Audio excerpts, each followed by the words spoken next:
June 1945, southern United States, a prisoner of war camp near Montgomery, Alabama. American officers stood before rows of German soldiers, prepared to deliver news they expected would bring relief, perhaps even celebration. The words came clear and official: "You are free to go home."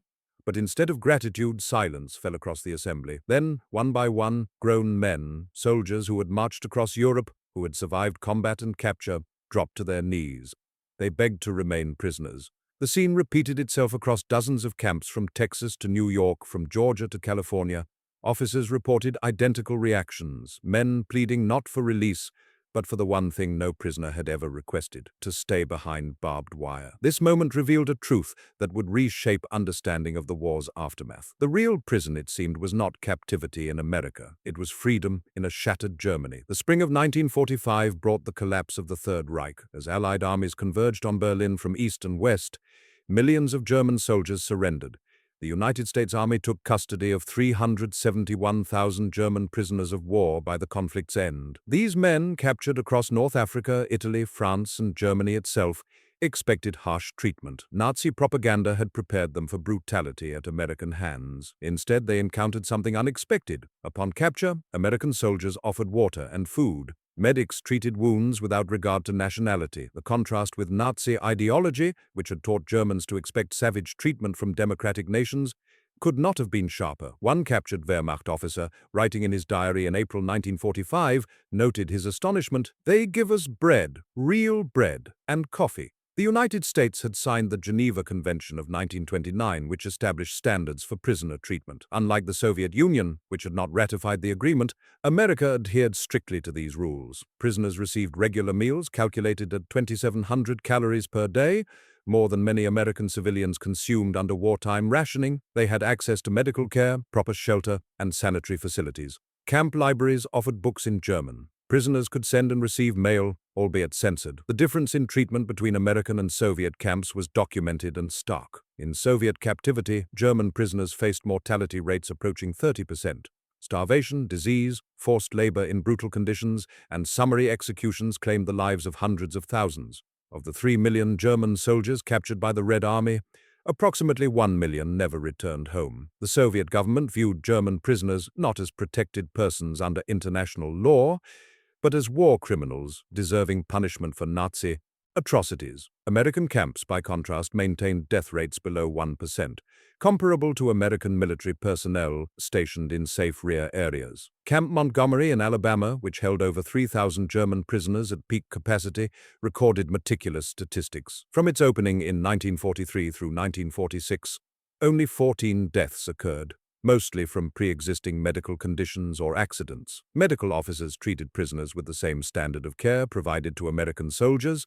This humane treatment served multiple purposes. American military planners recognized that proper treatment of enemy prisoners encouraged surrender, potentially saving Allied lives. The contrast between democratic and totalitarian values became a powerful propaganda tool, and American society, with its emphasis on rule of law and human dignity, demanded nothing less than compliance with international standards. For the German prisoners themselves, the experience proved transformative. Men who had been indoctrinated with Nazi racial theories encountered African-American guards who treated them fairly. Prisoners worked alongside American civilians who bore them no personal hatred. The abundance they witnessed, even under wartime conditions, contradicted everything they had been taught about decadent democracies on the verge of collapse. The Geneva Convention established clear protocols for prisoner repatriation. As soon as hostilities ceased, signatory nations agreed to return prisoners to their homelands as quickly as feasible.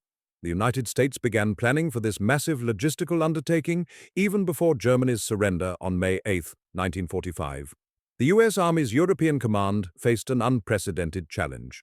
371,000 German prisoners required transportation across the Atlantic Ocean, processing through reception centers in Europe, and distribution to appropriate occupation zones. The scale demanded coordination between the War Department, the State Department, and Allied military governments in occupied Germany. Initial plans called for rapid repatriation beginning in summer 1945. American military planners wanted to reduce the burden of housing, feeding, and guarding prisoners. The cost of maintaining POW camps across the continental United States ran to millions of dollars monthly. Public opinion increasingly questioned why enemy soldiers remained on American soil after the war's end. But intelligence reports from occupied Germany painted a troubling picture. The country lay in ruins, Allied bombing campaigns had destroyed 60% of urban housing, transportation infrastructure, roads, bridges, rail lines existed in fragments. The Reichsmark had collapsed as currency, agricultural production had fallen to 40% of pre-war levels. Industrial capacity stood at 20% of 1938 output. More alarming were reports of mass starvation. The winter of 1945 to 1946, known as the Hunger Winter, saw German civilians receiving rations as low as 800 calories per day, less than one-third of minimum nutritional requirements. In the British occupation zone alone, medical officers estimated that 50,000 civilians died of malnutrition-related causes between October 1945 and March 1946. American officials recognized the moral complexity of their situation. They could release prisoners into conditions where survival remained uncertain, or they could delay repatriation until Germany stabilized. The first option risked sending men to their deaths. The second option violated international agreements and prolonged the financial burden on American taxpayers. The decision to proceed with repatriation came from the highest levels of government. President Harry Truman, under pressure from Congress and public opinion, directed the War Department to begin the process in late 1945. The first ships carrying repatriated prisoners departed American ports in January 1946. But the mechanics of repatriation revealed unexpected complications. Before prisoners could board transport ships, American authorities needed to verify identities, screen for war criminals, and determine appropriate destinations within divided Germany. The process proved slow. By March 1946, only 50,000 prisoners had returned, leaving more than 320,000 still in American custody. This delay, though frustrating to planners, had an unintended consequence. Prisoners received additional months, and in some cases over a year, to absorb information about conditions in post-war Germany. Letters from home painted grim pictures. Family members wrote of hunger, cold, homelessness, unemployment. Many letters simply stopped arriving, leaving prisoners to imagine the worst. The contrast between their current circumstances and their likely future grew increasingly stark in prisoners' minds. Camp Lucky Strike in France and Camp Montgomery in Alabama represented typical prisoner-of-war facilities in American custody. Both operated under identical regulations, though separated by an ocean. In summer 1946, American officers gathered prisoners in both locations to announce imminent repatriation. The expected response, cheers, relief, celebration, did not materialize. Instead, officers encountered confusion, anxiety, and outright resistance. At Camp Montgomery, the commanding officer reported that approximately 40% of prisoners in his assembly expressed reluctance to return. Some spoke openly of their fears, others simply refused to sign repatriation documents. At Camp Lucky Strike, the reaction proved even more dramatic. When transportation lists were posted, several prisoners approached American officers with formal requests to remain in custody. The requests cited humanitarian grounds. Some claimed they had no surviving family in Germany. Others pointed to medical conditions that would preclude survival in current German conditions. Still others simply stated the truth. They believed they would die if forced to return. The phenomenon was not isolated. Reports from camps across the United States documented similar reactions. At Camp Polk in Louisiana, prisoners circulated a petition requesting extension of their captivity. At Fort Devens in Massachusetts,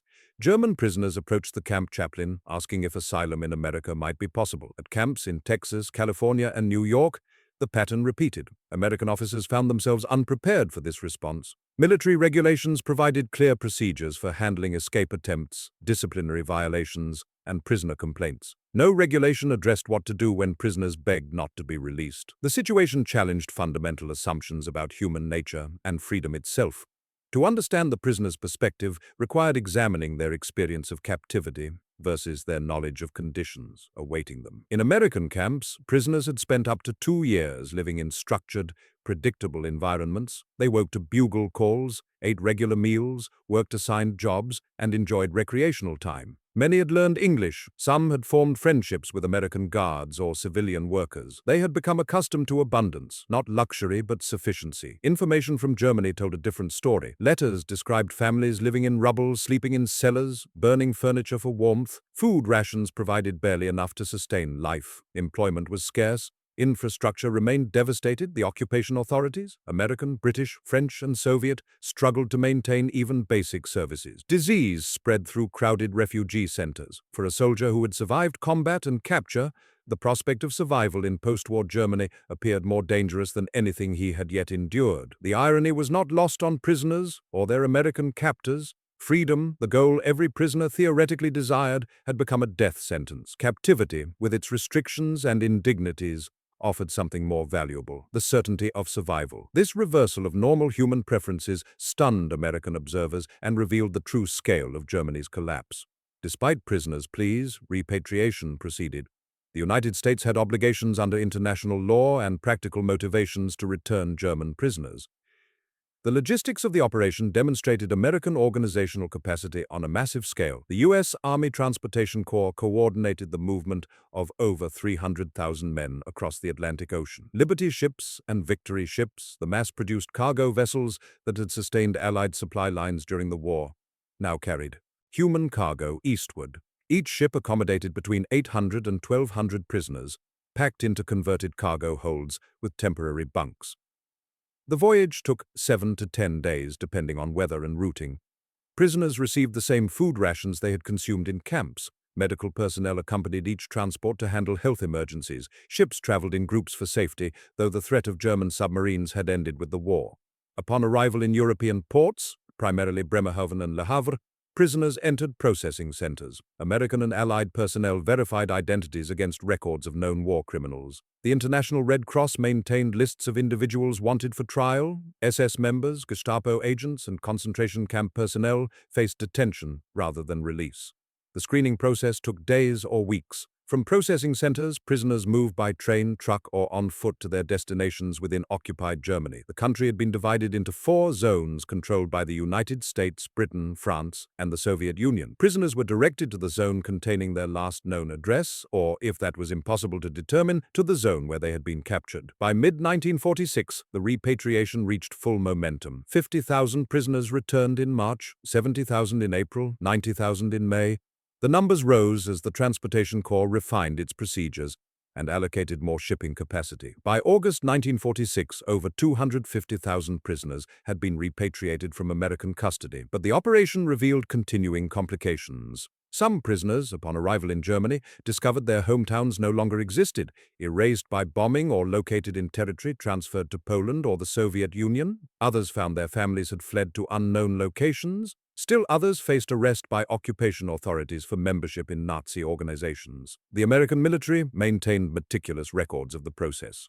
Transportation manifests tracked every prisoner from departure camp to destination. After-action reports documented problems and solutions. Statistical summaries measured efficiency and cost. The entire operation represented American administrative competence applied to humanitarian obligation. For the prisoners themselves, the journey marked a transition from certainty to uncertainty, from sufficiency to scarcity, from a structured environment to chaos. Many later recalled the voyage as the worst part of their captivity, not because of physical hardship, but because of psychological dread. Every mile eastward brought them closer to a future they feared and could not control. The scale of the operation, moving 371,000 men across an ocean and a continent within 18 months, stood as testimony to American logistical mastery. But numbers could not capture individual human stories of men returning to devastation. While repatriation proceeded, prisoners remaining in American camps experienced a peculiar existence.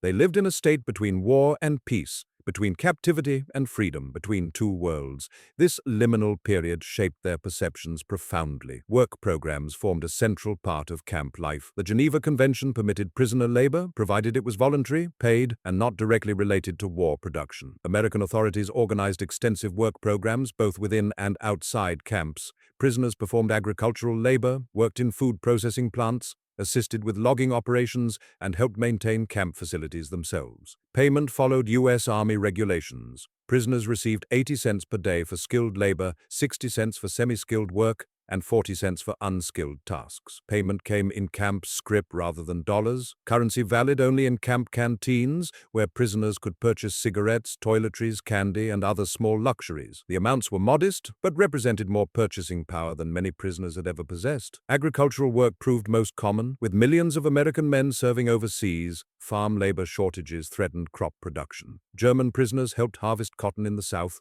pick apples in the northwest, cut timber in the mountain west, and tend crops across the Midwest.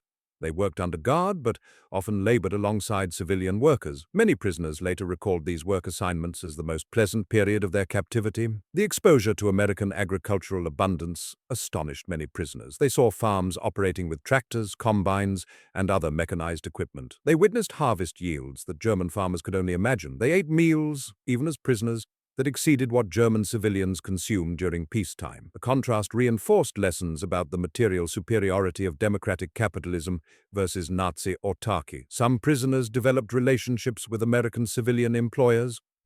Farmers who needed labor sometimes requested specific prisoners for repeated assignments.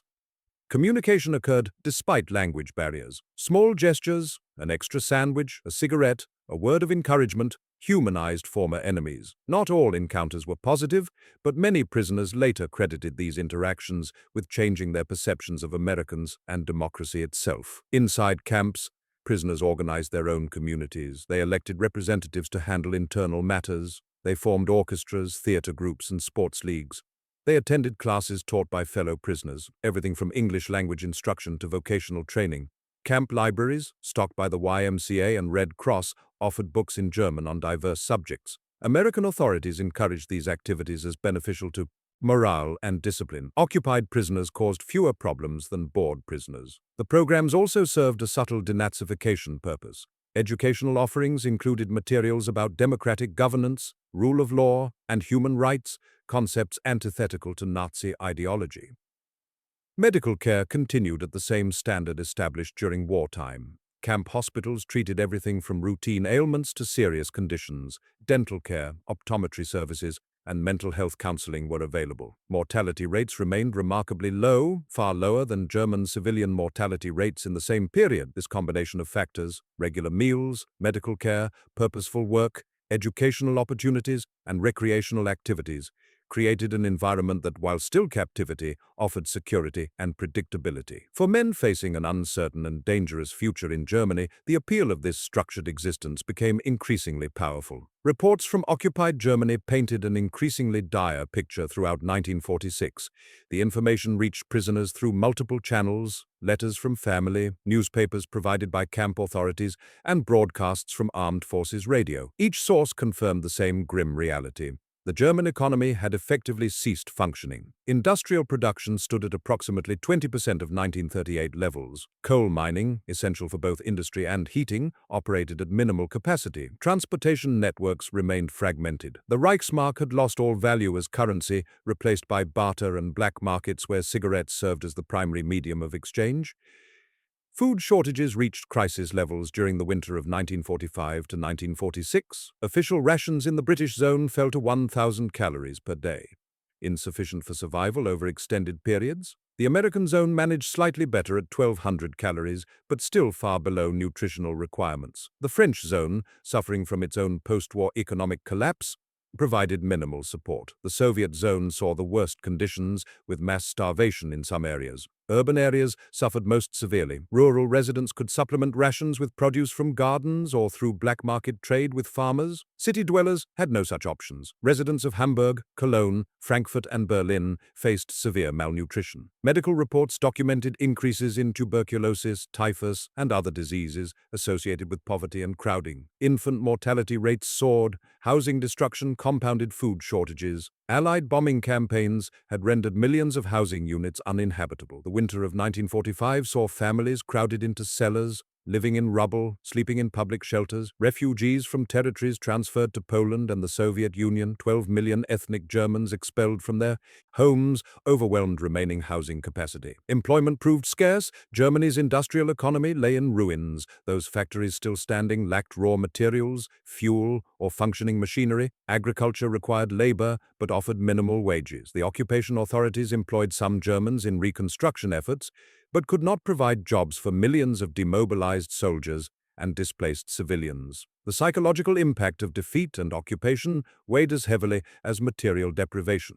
Germans faced collective shame for Nazi atrocities as evidence of concentration camps and mass murder became public. Denazification programs required Germans to confront their complicity or passive acceptance of genocide. The process was necessary, but traumatic for a population already suffering. Letters reaching prisoners in American camps reflected these conditions. Family members wrote of hunger, homelessness, and desperation. Some letters included explicit warnings: do not return if you can avoid it. Conditions here are unlivable. You are better where you are. Such messages, though surely painful for prisoners to receive, reinforced their fears about repatriation. American camp authorities did not censor incoming mail beyond removing potential security information. Prisoners thus received unfiltered accounts of conditions in Germany. This information, combined with their own comfortable circumstances in American camps, created cognitive dissonance. Logic said they should want freedom and return home. Survival instinct said they should remain in captivity. The contrast between the two worlds,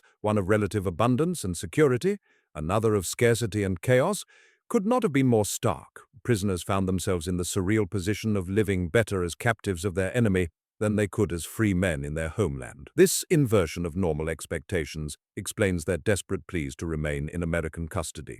Psychological evaluations conducted by U.S. Army medical officers documented the mental health impact of the prisoners' situation. These assessments, intended to identify individuals requiring psychiatric care, revealed broader patterns of anxiety, depression, and traumatic stress. The evaluations began as routine screening. Medical protocols required assessment of prisoners' mental fitness before repatriation. Officers sought to identify individuals who might harm themselves or others, or who required continued psychiatric treatment. But the screenings uncovered widespread psychological distress, even among prisoners who appeared to be functioning normally. Depression emerged as the most common finding. Prisoners exhibited classic symptoms: persistent sadness, loss of interest in activities, sleep disturbances, and feelings of hopelessness. Medical officers noted that depression rates increased sharply as repatriation dates approached. Men who had adapted well to camp life deteriorated psychologically when facing imminent return to Germany. Anxiety manifested in multiple forms. Some prisoners experienced panic attacks when discussing repatriation. Others developed psychosomatic symptoms: headaches, stomach problems, chest pains that had no organic cause. Sleep disturbances were nearly universal. Men reported nightmares about returning to destroyed homes, finding dead family members, or starving in ruins. A phenomenon the medical officers termed survival guilt appeared frequently. Prisoners expressed shame at their relatively comfortable circumstances while family members suffered in Germany. They felt guilty about eating adequate meals, sleeping in warm barracks, and maintaining their health while loved ones faced starvation and disease. This guilt intensified their psychological distress. Some prisoners exhibited what contemporary psychiatry would recognize as symptoms of post-traumatic stress disorder, though that diagnostic category did not yet exist in 1946. They experienced flashbacks to combat experiences, hypervigilance, and emotional numbing. The prospect of returning to Germany triggered these symptoms by reactivating traumatic memories associated with war and defeat. Medical officers faced ethical dilemmas in handling these cases. Their duty was to evaluate fitness for repatriation, not to advocate for prisoners. But some officers, after conducting evaluations, recommended delays in repatriation for individuals whose mental health appeared dangerously fragile. The recommendations went through military channels to higher authorities who made final decisions. Treatment options remained limited. Camp medical facilities lacked psychiatric specialists and modern psychotropic medications. Treatment consisted primarily of counseling, reassurance, and time. Medical officers encouraged prisoners to focus on practical preparation for return rather than dwelling on fears. They organized group discussions where prisoners could share concerns and coping strategies. Some prisoners responded to treatment and achieved emotional stability before repatriation. Others did not. Medical records document cases of prisoners experiencing complete psychological breakdowns when forced to board transport ships. A few prisoners required psychiatric hospitalization before they could be repatriated. In extreme cases, severely disturbed prisoners remained in American custody long after their compatriots had returned. The psychological dimension of the prisoner's experience revealed that trauma extended beyond combat and captivity. The prospect of freedom, when freedom meant returning to hell, could be as traumatic as any battlefield experience. Men who had survived combat and endured capture found themselves undone by the anticipation of return. American medical officers, trained in physical medicine and basic psychology, found themselves dealing with unprecedented situations. Their reports back to military medical commands contributed to growing awareness of psychological dimensions of warfare, awareness that would inform military medicine in future conflicts. But in 1946, they could only document suffering they lacked tools to fully address. American public opinion regarding German prisoners evolved throughout 1946. Initially sympathetic to prisoners as defeated enemies deserving humane treatment, attitudes hardened as the war receded and domestic priorities reasserted themselves. This shift created political pressure affecting repatriation policy. During wartime, Americans had accepted prisoner presence on home soil as a military necessity. News coverage emphasized humane treatment as proof of American values versus Nazi barbarism. Photos of prisoners picking crops or attending church services reinforced the message that democracy fought cleanly even against evil enemies. Public opinion polls showed support for Geneva Convention compliance. But with war's end, attitudes changed. Americans wanted life to return to normal. Millions of servicemen were demobilizing and re-entering civilian life. Wartime industries converted back to consumer production. Rationing ended. The presence of enemy soldiers on American soil seemed increasingly anachronistic. Why were German prisoners still here when American soldiers had returned home? Economic concerns reinforced this sentiment. Maintaining POW camps cost approximately $1.50 per prisoner per day. Modest by military standards, but substantial in aggregate. With 300,000 prisoners, daily costs exceeded $450,000. Over a year, the expense approached $165 million. Congressional representatives questioned whether taxpayers should continue funding care for former enemies. Labor unions added their voices to the chorus. During wartime, prisoner labor had filled gaps left by mobilization. But with millions of veterans seeking employment, prisoner labor seemed to undercut American workers. Union representatives demanded cessation of prisoner work programs and rapid repatriation. Some unions threatened strikes if prisoners continued working in industries employing union members. Press coverage shifted tone. Stories that once highlighted humane treatment now questioned why prisoners remained in America months after Germany's surrender. Editorials called for accelerated repatriation. Political cartoons depicted prisoners enjoying comfort while American taxpayers footed the bill. The narrative changed from pride in American values to frustration with inefficiency. Veterans organizations expressed mixed views. Some veterans, having witnessed Nazi atrocities firsthand, opposed coddling former enemies. Others, having interacted with German prisoners or reflecting on their own war experiences, felt sympathy for men facing return to devastation. The divisions reflected broader American ambivalence about balancing justice with mercy. Congress held hearings on prisoner repatriation in early 1946. War Department officials testified about logistical challenges, international obligations, and screening requirements. They explained that repatriation, though proceeding, required time and coordination. But congressional representatives pressed for faster action, reflecting constituent concerns. Public pressure influenced but did not determine policy. Military and State Department officials understood complexities invisible to public opinion. They knew that hasty repatriation could create humanitarian disasters. They worried about sending prisoners to zones controlled by different Allied powers without proper coordination. They recognized that screening for war criminals required thorough investigation. The political pressure did, however, accelerate the repatriation timeline. Plans that initially contemplated gradual return over 2 or 3 years compressed into an 18-month window. Resources allocated to prisoner transportation increased. Diplomatic negotiations with Allied governments intensified to streamline processing procedures. For prisoners themselves, the shift in American public opinion was apparent even within camps. Camp newspapers reflected changing attitudes. Guards and civilian workers, while remaining professional, showed less sympathy for prisoner concerns. The message came through clearly. America wanted them gone. This political context meant that prisoners pleased to remain fell on increasingly deaf ears. Whatever merit their arguments might have had on humanitarian grounds, political reality dictated a different outcome. The United States would honor its obligation to repatriate prisoners regardless of individual preferences or circumstances awaiting them in Germany. By late 1946, the repatriation process neared completion. the final groups of prisoners prepared to depart American camps. Their departure marked the end of a unique chapter in American military history and the beginning of uncertain futures for the men themselves. Statistics documented the scale of the operation. Between January 1946 and December 1946, the United States repatriated 343,000 German prisoners of war. This left approximately 28,000 prisoners in American custody, a number that included individuals awaiting war crimes trials, prisoners deemed medically unfit for travel, and administrative cases requiring resolution. The final departures proceeded with mechanical efficiency. Prisoners assembled with their few possessions, typically a change of clothes, personal letters, and small mementos. They boarded trucks for transport to ports of embarkation. The journey to shipside replicated earlier transports, but with one difference. These men knew they were truly the last. No extension would come, no reprieve would arrive. This was the end of their American captivity. On the voyage across the Atlantic, prisoners had time to contemplate their situation. Conversations in cramped quarters reflected their fears and hopes. Some expressed determination to rebuild Germany and reunite with families.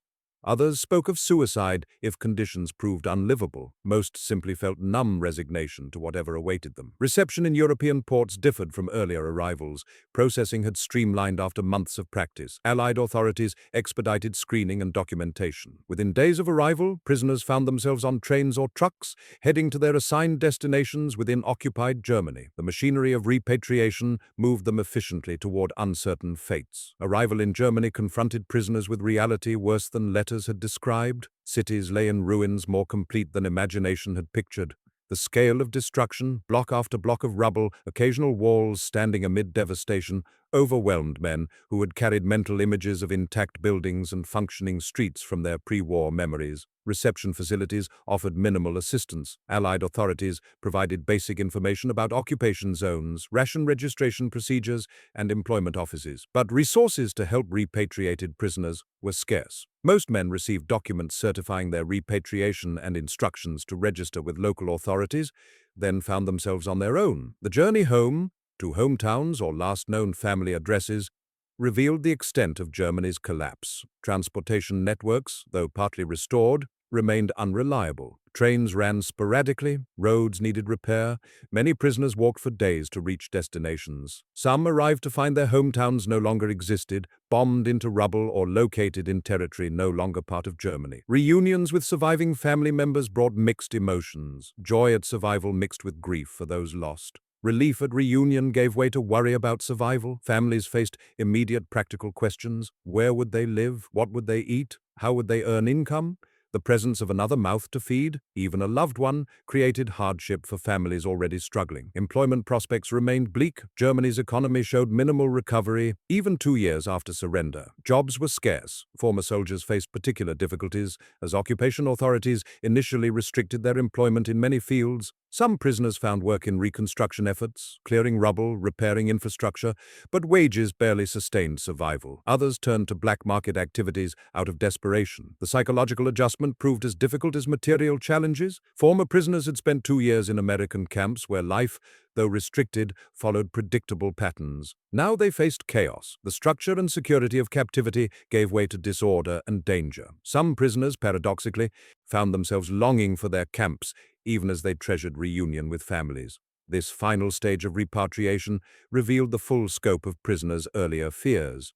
Their pleas to remain in American custody had been rational responses to accurately assessed dangers. Freedom in ruined Germany was indeed worse than captivity in America had been. Historical analysis of the German POW experience in American custody reveals multiple layers of significance. The episode illuminates broader themes about warfare, captivity, freedom, and human dignity that transcend its specific historical moment. The humane treatment of German prisoners by American forces stands in stark contrast to treatment of prisoners by other powers during World War II. Soviet camps, as noted, saw mortality rates of 30%. Japanese treatment of Allied prisoners resulted in mortality rates approaching 40%. German treatment of Soviet prisoners killed an estimated 3.3 million men, 57% of all Soviet soldiers captured. Against this backdrop of systematic brutality, American adherence to Geneva Convention standards represented a meaningful choice. This choice reflected American values, but also served practical purposes. Humane treatment encouraged German surrender, potentially saving Allied lives in combat. It provided moral contrast with Nazi atrocities,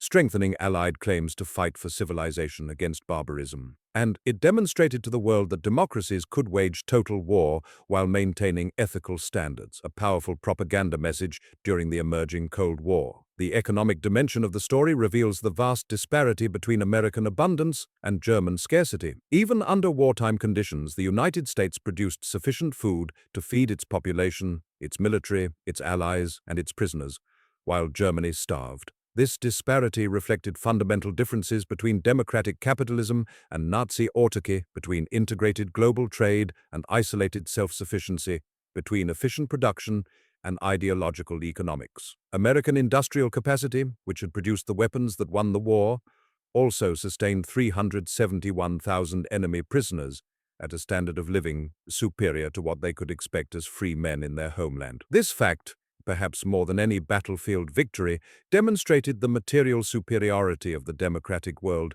over totalitarian alternatives. Former German prisoners, having experienced this disparity firsthand, became witnesses to truths that no propaganda could convey. The psychological dimension highlights often overlooked aspects of captivity and freedom. Standard assumptions hold that captivity is always undesirable and freedom always preferable, but the German prisoners' experience proved otherwise. When freedom means starvation, homelessness, and death, captivity offering food, shelter, and security becomes objectively preferable. The prisoners pleased to remain were not irrational, they were logical responses to an impossible choice between two forms of imprisonment. This paradox reveals that freedom itself is insufficient for human flourishing. Freedom requires material support, food, shelter, security to be meaningful. Without these foundations, freedom becomes merely the liberty to suffer and die. The German prisoners understood this truth viscerally. Their American captors, products of a society where abundance was assumed, found the lesson harder to comprehend. The legacy of this episode influenced post-war policy in multiple ways. American treatment of German prisoners helped establish norms for future conflicts. The Geneva Conventions were updated and expanded in 1949, partly based on lessons from World War II prisoner experiences. Standards for prisoner treatment, repatriation procedures, and accountability for violations all reflected wartime experiences. More broadly, the episode informed American understanding of occupation and reconstruction. The chaos and suffering in post-war Germany demonstrated that military victory alone was insufficient. Defeated enemies required assistance to rebuild or risk ongoing instability. This recognition influenced development of the Marshall Plan in 1948, which provided billions in aid to rebuild Western Europe, including the western zones of Germany. For Germany itself, the American prisoner experience became part of national memory. Former prisoners who had spent time in American custody often spoke positively of their treatment, contrasting it with Soviet camps or Nazi ideology's predictions. Some maintained friendships with American guards or civilian employers. A number later immigrated to the United States, bringing families and establishing new lives. These personal connections helped rebuild German-American relations in the post-war decades. The story also provides cautionary lessons about the costs of warfare. The German soldiers who became prisoners had mostly been conscripts, ordinary men swept up in their nation's aggressive war. They suffered not because of personal guilt, but because they happened to be born in a particular place at a particular time. Their suffering, and their families' suffering, illustrates the way total war destroys lives far beyond battlefields. Decades after the war, historians and journalists interviewed former German prisoners about their experiences. These oral histories provide personal perspectives that complement official records and statistics. The interviews reveal how the experience shaped individual lives and perceptions. Many former prisoners recalled their American captivity as paradoxically the best period of the war years. Despite loss of freedom, they had experienced safety, regular meals, and respite from combat. Some described arriving in American camps feeling grateful to have survived. One former Wehrmacht soldier, interviewed in the 1980s, stated, "When I was captured in France, I thought my life was over. When I arrived at camp in America, I realized my life was just beginning again." Work assignments received frequent mention in interviews. Former prisoners described agricultural labor as peaceful after years of warfare. They recalled American farmers who treated them fairly, shared meals, or offered small kindnesses. Some maintained correspondence with former employers for decades. These relationships humanized the enemy and challenged Nazi racial ideologies the prisoners had absorbed. The food impressed everyone. Nearly every interview includes mentions of the abundance and quality of American rations. Former prisoners recalled their astonishment at receiving white bread, real coffee, meat, fresh vegetables, and sufficient quantities. Many compared American prison rations favorably to what German civilians had eaten during wartime. The memory of adequate food remained vivid decades later. Educational and recreational opportunities also featured prominently in recollections. Former prisoners described learning English, attending lectures, participating in sports leagues, and joining theater productions. These activities provided purpose and helped pass time constructively. Some prisoners credited camp education programs with shaping their post-war careers or worldviews. But the interviews also revealed painful memories. Many former prisoners described the terror they felt upon learning of their repatriation. The moment of announcement, when officers informed them they would return to Germany, remained traumatic memories decades later. One former prisoner recalled, "I had survived the war, I had survived capture, and now I felt certain I would not survive going home." The journey back to Germany appears in interviews as a descent into nightmare. Former prisoners described the crossing as worse than combat because they sailed towards certain suffering rather than possible death. The voyage gave them days to contemplate what awaited. Some considered jumping overboard, others made pacts with friends to help each other survive whatever came next. Arrival in Germany confirmed their worst fears. Interview subjects described shock at the devastation, horror at finding families homeless and starving, despair at prospects for survival. One former prisoner, captured in 1944 and repatriated in late 1946, stated, "For 2 years, I lived better as a prisoner in America than I would live as a free man in Germany for the next 5 years." The contrast between American abundance and German scarcity remained the dominant theme of interviews. Former prisoners struggled to reconcile what they had witnessed with Nazi ideology they had been taught. The experience fundamentally altered their political views. Many became supporters of democracy and capitalism, having seen these systems produce tangible results. Some actively opposed German nationalist movements in post-war decades, citing their American experience as proof that Germany's future lay with the West. Several interview subjects addressed the moment they begged to stay in America. They expressed no shame about these pleas, viewing them instead as rational survival decisions. One stated, "People who were not there cannot understand. We were choosing between life and death, not between freedom and captivity." Any rational person would have made the same choice. The long-term psychological impact appears throughout the oral histories. Former prisoners described struggling with survivor guilt for years, guilt about their relatively comfortable captivity while families suffered, guilt about adequate food while millions starved, guilt about surviving when so many did not. Some sought therapy decades later to address these unresolved feelings. But the interviews also reveal resilience and eventual recovery. Many former prisoners rebuilt lives in Germany, contributing to the nation's post-war reconstruction and economic miracle. They worked in factories, started businesses, raised families, and participated in building democratic institutions. Their American experience, while brief, provided a model of how societies could function differently than Nazi Germany had. Some former prisoners emigrated to the United States in later years, bringing families and establishing new lives in the country that had once held them captive.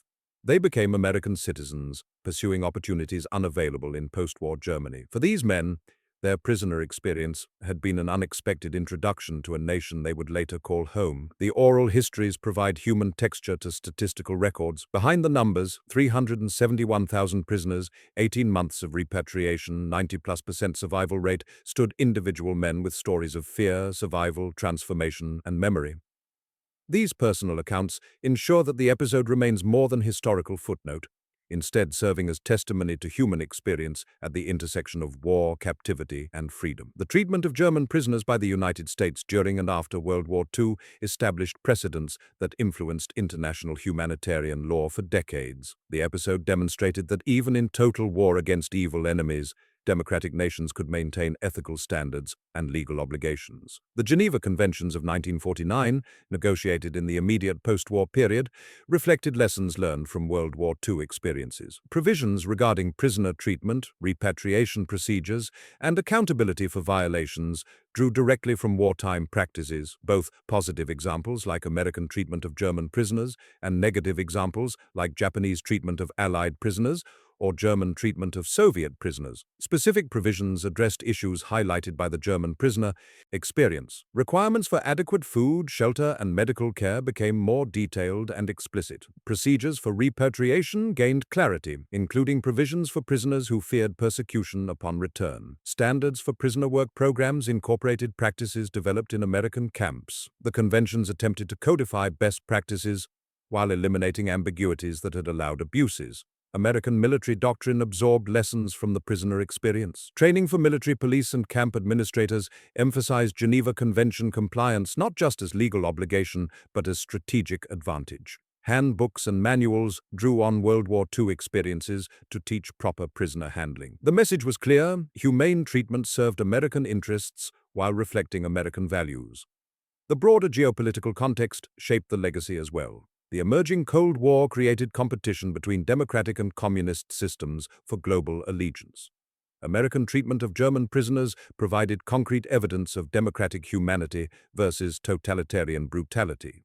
The contrast between American camps, where prisoners survived at high rates, and Soviet camps, where millions died, became a powerful propaganda tool. West Germany's integration into the Western Alliance benefited from positive memories of American treatment. Former prisoners who had experienced American custody became advocates for Western orientation rather than neutrality or Eastern alignment. Their testimony about American behavior carried weight with German public opinion. The prisoner experience thus contributed to post-war German-American relations and NATO's formation. The precedent influenced American conduct in subsequent conflicts. During the Korean War, the United States again adhered to Geneva Convention standards, despite facing an enemy that did not reciprocate. American treatment of Chinese and North Korean prisoners, while not without controversies, generally maintained high standards. The Vietnam War saw similar patterns, with American camps maintaining prisoner welfare despite enemy mistreatment of American prisoners. Not all lessons were perfectly absorbed or applied. The wars in Iraq and Afghanistan revealed continuing tensions between security concerns and humanitarian obligations. Controversies over detention facilities, interrogation methods, and legal status of prisoners showed that implementation of principles remained challenging. But the basic framework established in World War II, that prisoners deserve humane treatment regardless of their nation's conduct, endured as aspirational standard even when implementation fell short. Academic study of the prisoner experience contributed to evolving understanding of captivity's psychological dimensions. Research into prisoner adaptation, stress responses, and long-term psychological impacts drew on World War II experiences, including German prisoners in American custody. This research informed development of psychological support services for prisoners in later conflicts and contributed to broader understanding of trauma and resilience. The episode also influenced thinking about post-war reconstruction and occupation. American officials recognized that defeating an enemy was insufficient. Defeated nations required assistance to rebuild or risk ongoing instability and extremism. This recognition informed the Marshall Plan's development and America's approach to post-World War II occupation in both Germany and Japan. The understanding that material conditions affected political stability came partly from witnessing how German prisoners feared returning to devastation and chaos. The institutional legacy includes ongoing International Committee of the Red Cross monitoring of prisoner treatment worldwide, ICRC inspections of detention facilities based on Geneva Convention mandates, trace lineage to World War II experiences. The organization's role in protecting prisoner welfare and mediating disputes between belligerents reflects recognition that neutral oversight serves humanitarian purposes. For international humanitarian law more broadly, the German prisoner experience demonstrated that legal frameworks could influence state behavior even during total war. The fact that the United States largely complied with Geneva Convention obligations despite facing enemies that committed systematic atrocities proved that international law could have practical effect. This evidence strengthened arguments for expanding and strengthening humanitarian legal frameworks in subsequent decades. In the spring of 2004, the U.S. Army dedicated a memorial at Fort Sam Houston in Texas, honoring prisoners of war held on American soil during World War II. The memorial includes panels listing camps that held German, Italian, and Japanese prisoners. Former prisoners and their families attended the dedication, traveling from Germany, Italy, and Japan to participate. One attendee was Friedrich Weber, captured in North Africa in 1943 and held at camps in Texas and Arizona until 1946. Weber, then 82 years old, described his American captivity to reporters covering the memorial dedication. His account echoed themes from countless oral histories: surprise at humane treatment, appreciation for adequate food and medical care, and terror at the prospect of returning to ruined Germany. Weber recalled begging his camp commander to allow him to remain in America. The commander, sympathetic but bound by regulations and international agreements, could not grant the request. Weber returned to Germany in late 1946, found his family alive but homeless, and spent years struggling to survive in the post-war chaos. He eventually rebuilt his life, started a business, and prospered during Germany's economic miracle of the 1950s and 60s. But Weber never forgot his time in American captivity. He emigrated to the United States in 1972, bringing his wife and children. He became an American citizen, worked until retirement, and settled in Texas, near the site of the camp that had once held him prisoner. When asked why he returned to America, Weber stated simply, "This country saved my life once. I wanted to spend the rest of my life here." Weber's story, while individual, represents patterns repeated thousands of times. Many former German prisoners maintained connections to America throughout their lives. Some returned as tourists, visiting camps that no longer existed but were marked by historical plaques. Others came as immigrants, pursuing opportunities and building new lives. Still, others never returned physically but carried memories of their American experience that shaped their perspectives and values. The camps themselves mostly disappeared. Temporary structures built to house prisoners during wartime were dismantled after repatriation completed. Land returned to agricultural use, military bases, or civilian development. Few physical traces remain, but historical markers dot the American landscape, noting where camps once stood. Local historical societies in communities that hosted camps maintain records and artifacts. Some former camp sites hold annual commemoration events attended by local residents and occasionally former prisoners or their descendants. The broader historical memory of the episode occupies an ambiguous space. It contradicts simple narratives of World War II as straightforward conflict between good and evil. The image of German soldiers begging to remain prisoners in America complicates notions of freedom and captivity. It reveals that even just wars create complex moral situations without easy answers. For modern audiences, the episode provides lessons about human nature and political systems. It demonstrates that material conditions, food, shelter, security, provide the foundation for meaningful freedom. It shows that ideological systems are judged ultimately by their ability to deliver tangible human welfare. It reveals that even enemies can recognize truth when they experience it directly. The story also serves as a reminder of war's human costs beyond battlefield casualties. The German prisoners suffered not because of personal evil, but because they were swept up in their nation's aggressive war. Their families suffered as collateral damage of total war. The destruction of German society harmed millions of innocent people alongside the guilty. These costs must be weighed when nations contemplate warfare. At the same time, the episode demonstrates the importance of maintaining ethical standards, even in war against evil enemies. American adherence to Geneva Convention obligations served multiple purposes. It encouraged enemy surrender, provided moral contrast with Nazi atrocities, and maintained American self-respect as nation fighting for civilized values. The choice to treat prisoners humanely even when enemies behaved barbarically represented a meaningful moral achievement. The final measure of the story's significance lies in its endurance. More than 75 years after the events, the episode continues to generate interest, research, and reflection. Books, documentaries, and academic studies examine the prisoner experience from multiple angles. Descendants of prisoners and their American guards sometimes connect through genealogical research or historical societies. The story persists because it reveals fundamental truths about humanity, freedom, and the costs of war. On a quiet morning in the spring of 1947, the last German prisoner departed the last American POW camp on continental United States soil. He carried a small bag of possessions, documentation certifying his repatriation, and memories of 2 years in captivity that had been, paradoxically, safer than freedom. He boarded a truck that carried him toward a ship that would carry him home to an uncertain future in a shattered land. Behind him, the camp stood empty. Within months, it would be dismantled. Within years, it would be forgotten by most. But the men who had lived there, and the choices their captors had made, would echo through history as testimony to human dignity maintained even in humanity's darkest hour. This documentary narrative honors the memory of all who served and suffered during World War II, and stands as reminder that even in conflict, humanity and dignity must prevail.